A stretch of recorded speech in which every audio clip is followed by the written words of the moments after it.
ఈరోజు మేము మన మిద్దె తోటలోనైతే రొట్టెలు చేసుకుంటున్నాము. పొయ్యి మీద కాల్చుకుంటున్నాము.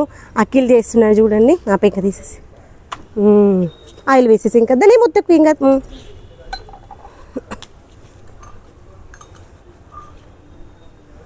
టర్న్ చేసేసి ఫస్ట్ టర్న్ చేసేసి కింద మాడిపోతూ ఉంటుంది. అది అక్కడ పెట్టేసుకో. చపాతీది గిన్నె ఉంది కదా, ఆ చపాతీ గిన్నె పైన పెట్టేసుకో మూత స్పూన్. స్లోగా ఓపెన్ చేసుకో. ఇదిగోండి ఒక గిన్నెది ఆయిల్ కింద పడిపోయింది, అందుకని ఇంకో గిన్నె తెచ్చుకున్నాడు అఖిల్.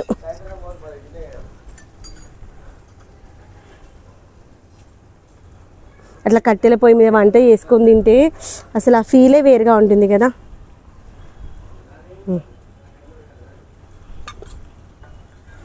మంచి కూర్చొని కాలు స్టూల్ మీద కూర్చో. ఇక్కడ మన మిద్దె తోటలో స్టూల్ గిట్లా అన్నీ ఉంటాయి కదా. ఓమైందన్న ఆ గిన్నె దగ్గర పెట్టుకో. చేత్తో స్పూన్ పక్కన పెట్టేసి ఉల్టా చేసి. అఖిల్ కూడా ఇష్టం ఇట్లా వంటలు చేయడం. ఆ ఎడ్జ్కి మంచిగా అన్ని ఎడ్జ్లు కాల్చుకుంటూ రాట్లేనే.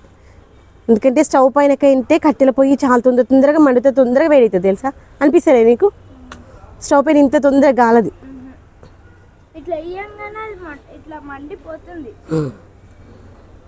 ఇంకోండి అన్నీ తెచ్చుకున్నాము. ప్లేటు ఇగోండి, ఒక బెడ్షీట్ తెచ్చుకున్నాం. బెడ్షీట్ మంచిగా వాడిషీట్ మా చిన్న వచ్చేసరికి ఇక్కడ పైన ఉంటుంది. మంచిగా అలవా ఇంకో కొంచెం ఎడ్జెస్ ఏంటా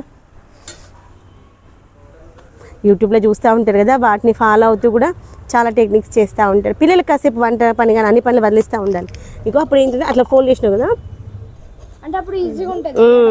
అట్లా ఫోల్డ్ చేసుకుని మెల్లగా తెచ్చేసి దీంట్లో వేసేసి మూత పెట్టేయాలి. ఆ లోపల నేను చపాతీ వేసే లోపల కర్రీ గిన్నె ఉంది, తీసుకురా పడికి. కర్రీ గిన్నె తీసుకొచ్చేసి ఏం కాదు మెల్లగా వెళ్ళు. చెప్పులు వేసుకొని పోనానా కాళ్ళ గుచ్చుకుంటుందా. అదేదా తీసుకొచ్చి దీని మీద పెట్టేసి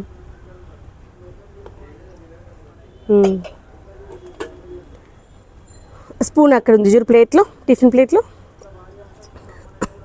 చెప్పులు వేసుకొని పో. బెడ్షీట్లోకి వెళ్ళి కూడా ఏం కాదు. స్పూన్ తెచ్చుకో. అసలు ఇట్లా చేస్తూ ఉంటే వంట ఎంత సూపర్గా అనిపిస్తుందో ఫ్రెండ్స్. ఇప్పుడు నేను లైవ్ చేస్తాను, ఇక్కడ లైవ్ వస్తుంది.